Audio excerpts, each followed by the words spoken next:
Hello. Welcome to our Empowered Podcast here with Liliani and Christina. Hi.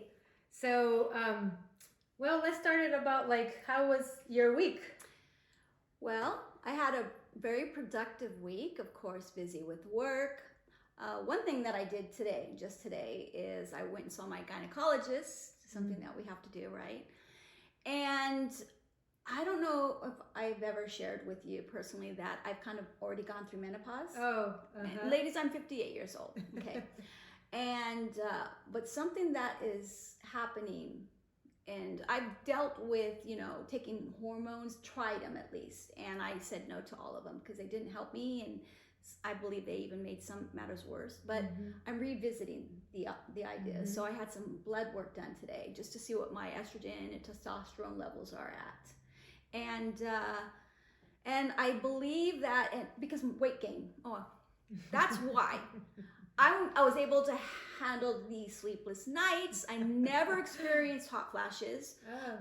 Emotional roller coaster sometimes, yeah, but I think I handled that. But what is happening now is the weight gain. Remember, we talked about cortisol levels and all that. So anyhow, I took some blood work today, and I'm going to decide what I'm going to do. Probably some form of peptide, could be a semaglutide, or it could be the injectable pellet, just to get my estrogen and testosterone levels back to normal and functioning, because this isn't fun. It's not fun at all. How was your week? What have you been up to? It was good. I celebrate St. Patrick's Day, not because I drink, because I don't drink, but it was my daughter's birthday. She turns 19. I have a 19-year-old at home. It's my baby girl. And so we had a good weekend celebrating. What else? Business is growing well, and I did something new for my marketing. So now, aren't you, your business Limp-Right? You're in the midst of franchising. Yes, so that can be a little overwhelming. Yeah, no, that's great. That is absolutely great. Here's one thing that that I can share. In the midst of everything that is happening, it's my strength is to just calm my mind. That has been my goal this week. There's so many things that comes to me, and I'm like, okay, ground yourself. So that's the work that I have been doing this week. Yeah, well, great. So what are we talking about today? So we are talking about life after divorce. Life after divorce. Yeah. So let's emphasize after divorce. We're not going to be dabbling into our marriage or what was happening that led to the divorce. Yeah. But how, as women, rebuilding ourselves after divorce, especially my marriage or my relationship, including, I met my husband when he was 21, just turning 22. 20 years of marriage, of togetherness and 3 children. I consider that an accomplishment. Typically, you're applauding the 20th anniversary. What about you? I just want to say this is awesome, because we have a tendency to look at what is not, and just the fact you're starting, acknowledging that it is an accomplishment, even though you had the completion. The 20 years was an accomplishment. Yeah. So, and I think anytime you bring life into this world, you have to celebrate that. So women, even divorce doesn't necessarily mean that you failed at something. It means that that's the end of that chapter of your life. Yes. And you're about to start a new chapter. Yeah. And so, my divorce, I was married for 10 years, and it was a very, I wanted to divorce for a long time. So it took me a long time to have the courage.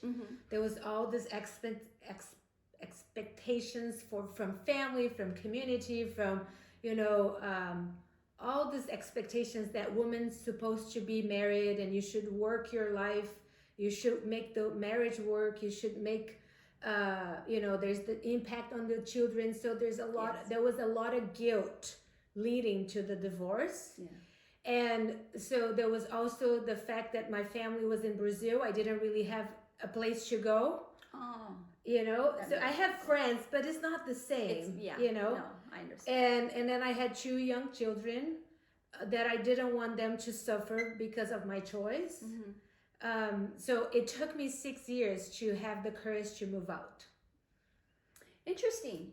So you guys cohabitated after divorce or during separation, or Yeah, and I'm gonna share this because like one of our purpose is to like really be vulnerable and share the things that people don't really put on social media. Yes. Yeah. And you know, I encourage you to share your story with us. Yeah. So what happened was that I didn't see myself able to financially moved out. Okay.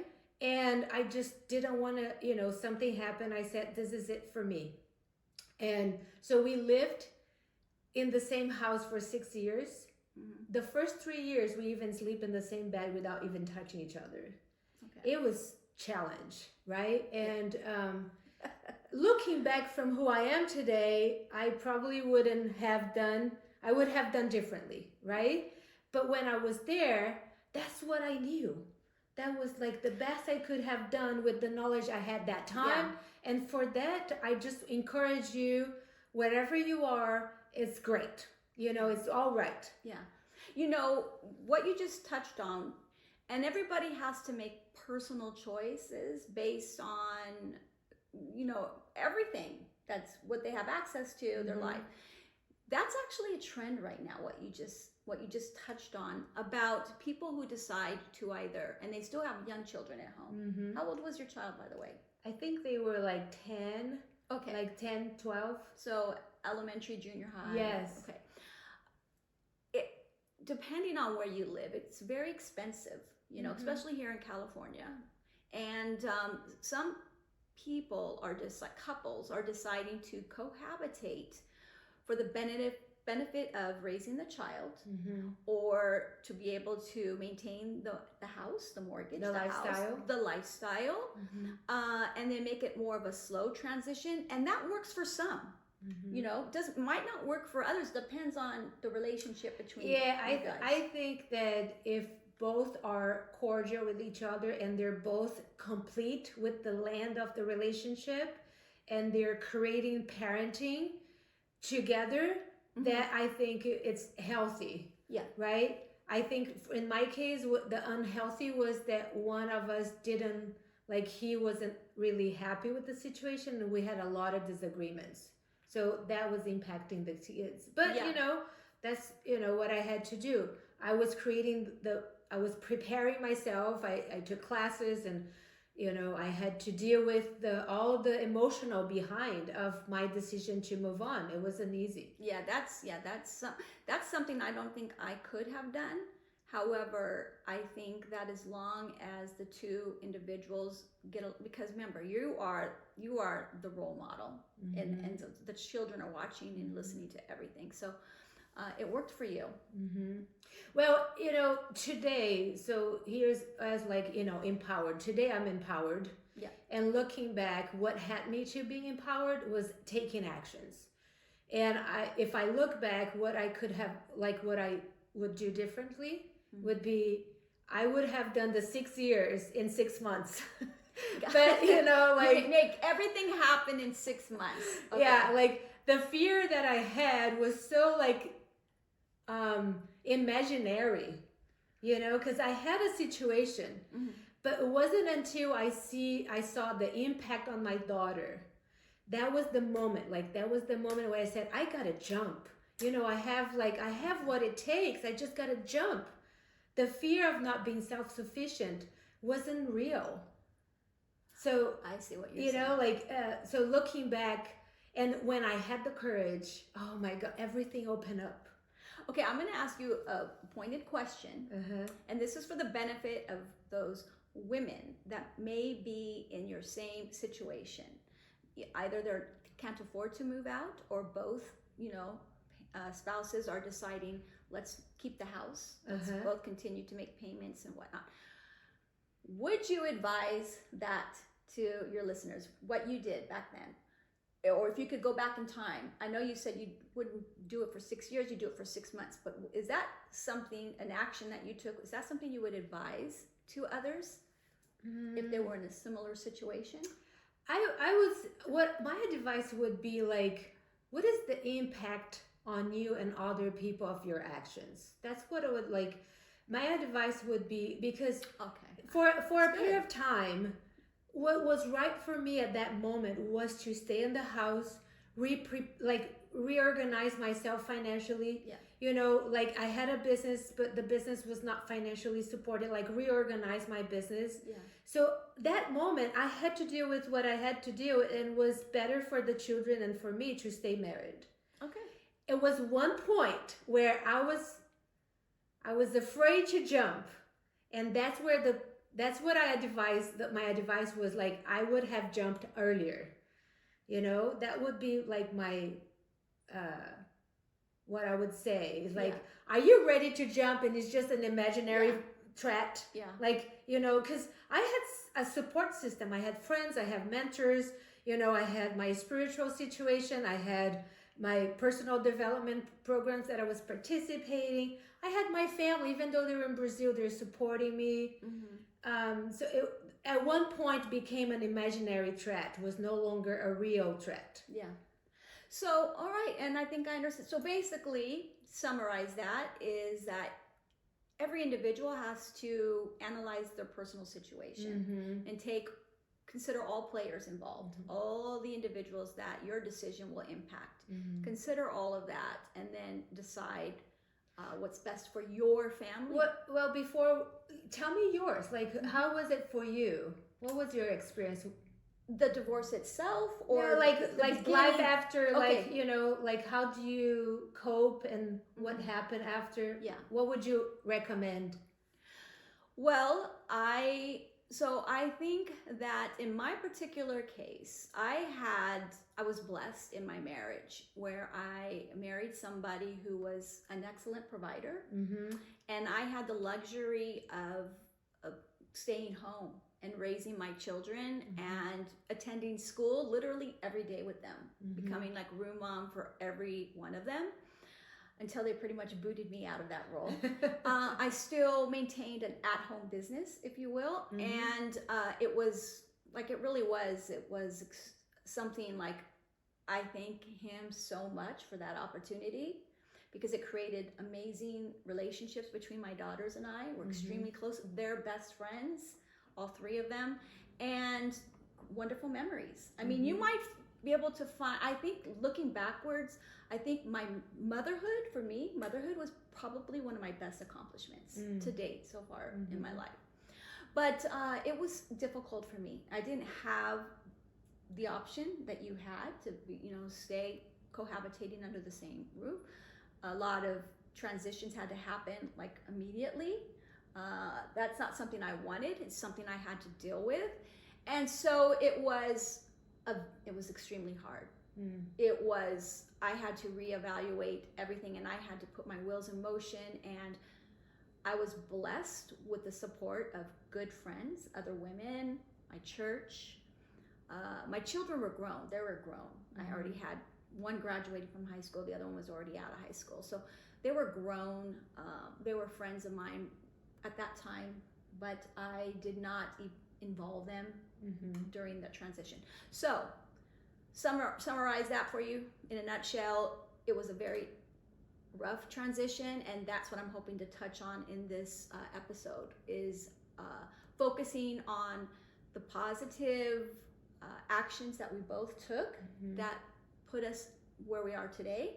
For me, it's been 9 years maybe since divorce. So I'm now a business owner. I'm now dabbling in, investments, and kind of, adopting the entrepreneurship ideology, just trying to stay active. And what would be like one thing? What would be that one thing that if you can have people like, oh, I don't know what I'm doing, like whatever they're dealing with, and you can say, like, have this word like impregnate in your mind when you're dealing with that.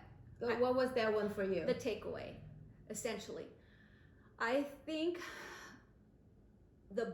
first of all, I could not be for me personally, I could not be where I am today without my faith, without God, without trusting in Him, and the support of the women in my life. And something that I would want to convey through our message today to anybody listening, or can relate to the situation that we found ourselves in and where we're at today is that lean on your sisters, lean on other women, but you have to open yourself up. You have to talk about it and be the woman who fixes another woman's crown. If it's tilted, straighten that crown. Because without many of those women believing in me and reminding me of my strengths or my abilities, it's very easy to become victim to your circumstances. And I think that was an important, if not the most important part of my journey, is surrounding myself with people that made a difference in who I am today. They contributed to that. So be that person, right? Be the change you want to see in other people. Yeah. So, and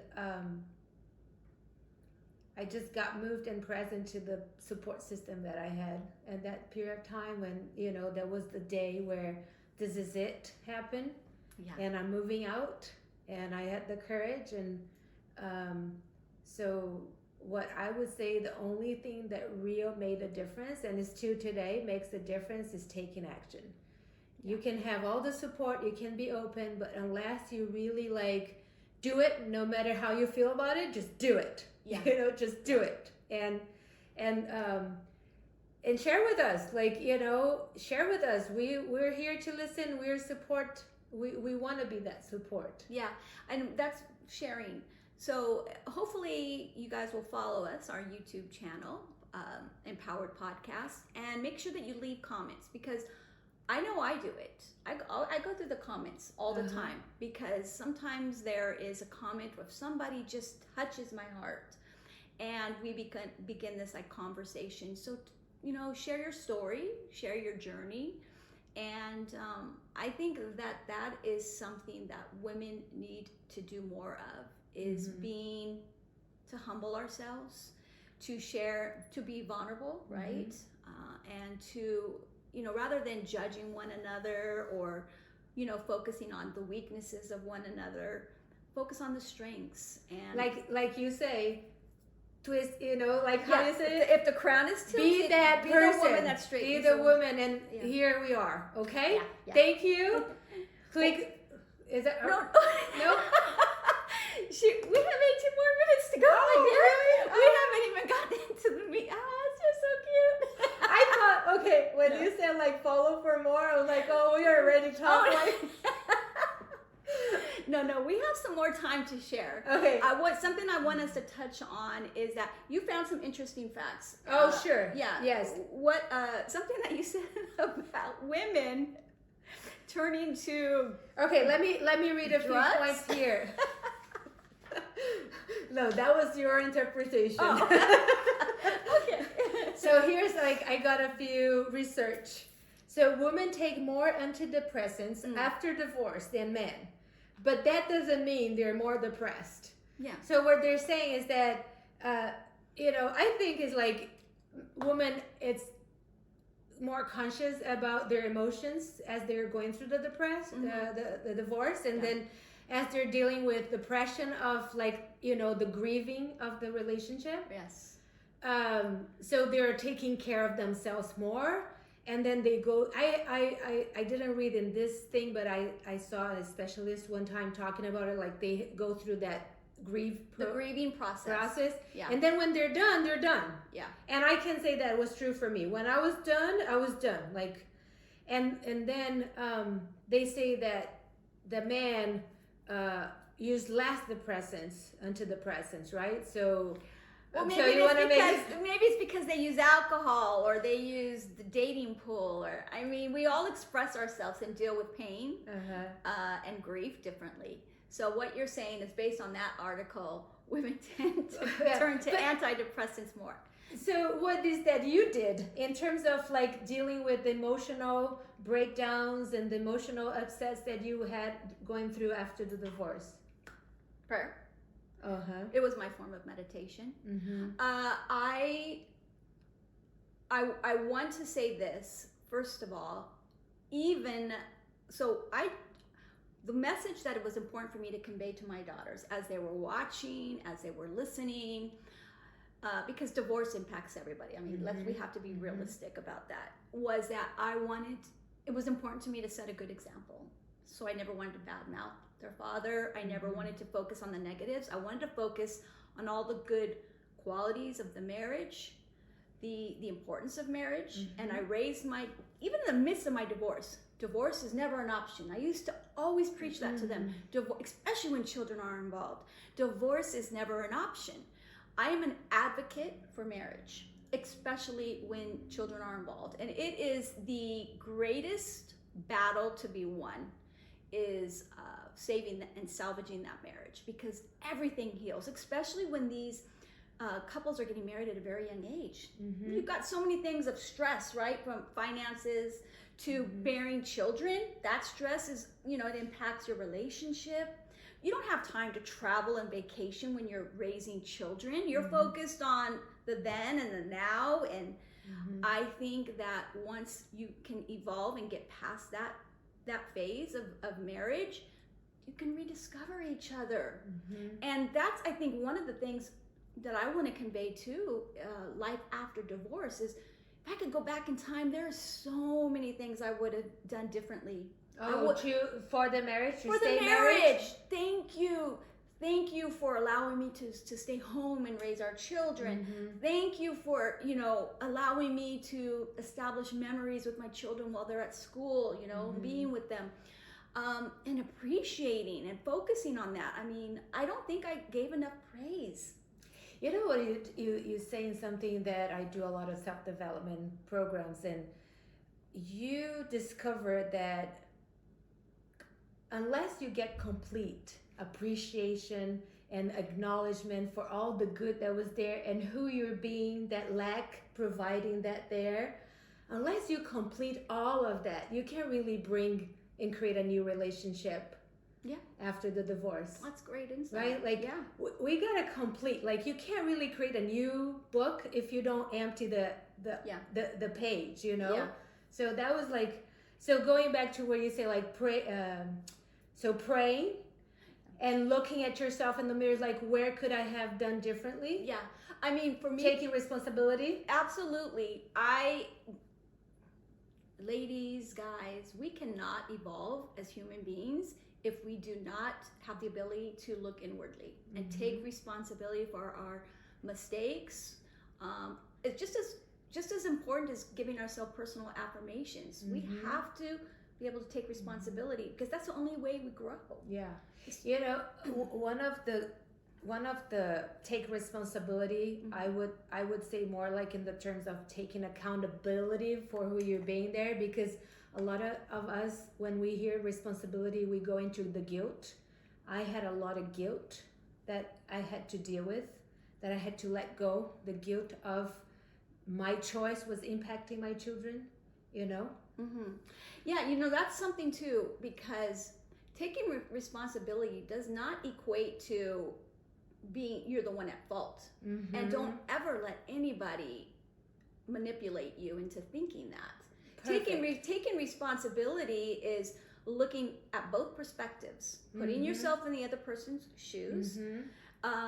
How, and always, we have another motto that we like to say here, and that is, be the change that you want to see in others. So, like, being able to look back and seeing the way that I responded to certain things. Yes, I could easily say it was validated. It was validated, but it's still not the way I should have responded. I know that now. I didn't know that then. I felt it was warranted. And so you have to always say, were your words or your actions, what is the end result you want to achieve? And typically it's harmony. Well, okay, so we're digressing a little bit. So let's come back for the emotional support. Sorry, guys. No, it's awesome. I think it's great, because I think the mental support of taking responsibility with maturity, I think, is like emotional maturity, not going into like, it's my fault, or I did wrong. No, or he did wrong.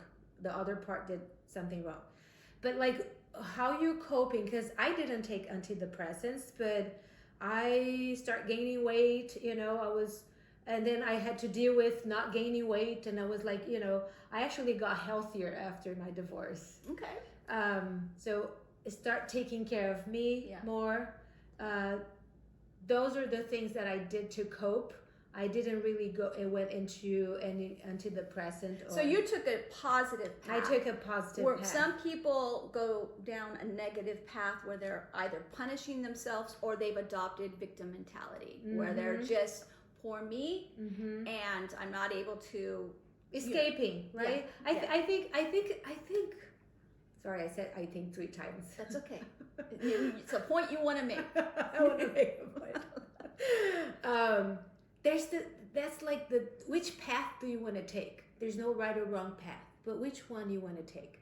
The one of the victim that taking the drugs and antidepressant to poor me, or you want to take okay, I want to take responsibility. What did I do that I can make corrections? What can I grow from here? What can I complete so I can move on and be responsible? And that doesn't need any antidepressant. That doesn't need me any escaping. I'm actually confronting life. I'm actually having the courage to pull life towards me and have a say in how it's going to go. Yeah. So I'm creating my next chapter instead of letting my life happen. And I want to piggyback on there is no right or wrong path, because many people, maybe some of you listening, would probably say, no, there could be a wrong path. But at the time, you don't recognize it as a wrong path. And it is fair to say that when we make bad decisions or wrong decisions, there is always something to learn from it.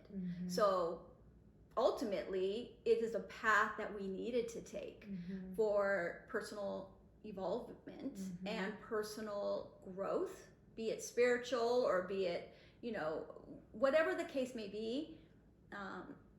If we can just kind of discern over mistakes that we've made in the past, we can either learn from them for our personal growth or for the growth of others. Yes. You remind me of something I watch Oprah saying, that when life is not moving the way you want it, it's because it's moving to the direction you meant to go. Wait, say that again. It's not the word that she uses. Okay, but the message is if life is taking you different path than the way you want to go, it's because they are rerouting for the purpose of the life you must go. Gotcha. So follow what is happening. Don't make yourself wrong. Didn't work because life is rearranging your path. I like it. Yeah. Yeah, no, I agree with that. It's so funny. That is it's actually very simplistic in nature, but yet I needed to hear somebody say it to remind me. Yeah. That's kind of interesting how that works. So life after divorce, to you, if you were talking to your 25-year-old self, what would be the best advice that you would give yourself? Now that you know what you know now. Whew. My 25. I think the best thing was that how old were you when you got married? I got married, I was 25. Okay. Wow, I just happened to pull that number out of my hat. So this is a little bit of for the next episode, but when I came to US, I had a heart broken in Brazil. And I gave up the passion of finding my love, and I decided to find the man that would be a good man for me. So I got married to the right guy, not the person I was passionate about it. And I think that will be the advice to So wait, did you exchange passion for practicality? Yes, I did. You okay, so you didn't marry for love. Did you marry for necessity, or did you marry for I had this vision stability? No, I had this vision and the dream of getting married. Okay. And I gave up that the right person would this person would be there. Then I said, you know what? Stability. Forget about it. I'm just gonna find someone who's good for me, who is good looking, who we have something in common, and then I said I'm settled. But today, looking back, I would have told myself, do not settle. Wait for that love. Really? Yes. So you could have the whole package, is what you're saying. Yes, because there was a lack of maturity. Okay, 25 Let's years hope old. that your ex-husband isn't watching this episode. No, look, She settled. No, he is a really good person. Of course. So I no, can't imagine. but that would be the message, right? Like I would have told myself, don't give up on love too soon. Yeah. You know, I gave up on love too soon. I thought that love would be coming, staying, but it wasn't sufficient. So I think that I would. Well, first of all, I did marry the love of my life, and I think we can both say that. Mm-hmm. I mean, I hope that he could say that. It lasted a very long time, and it was full of passion and all of that. I think I would tell my 25, and I was 4.5 years older than him too, by the way. I'm gonna have to be very transparent and very honest here and say, don't give up. Fight for your marriage, and get counseling. Like explore all the opportunities and help that's available to you before you decide to walk away, especially because the children are involved, especially when they're involved. The grass isn't always greener on the other side.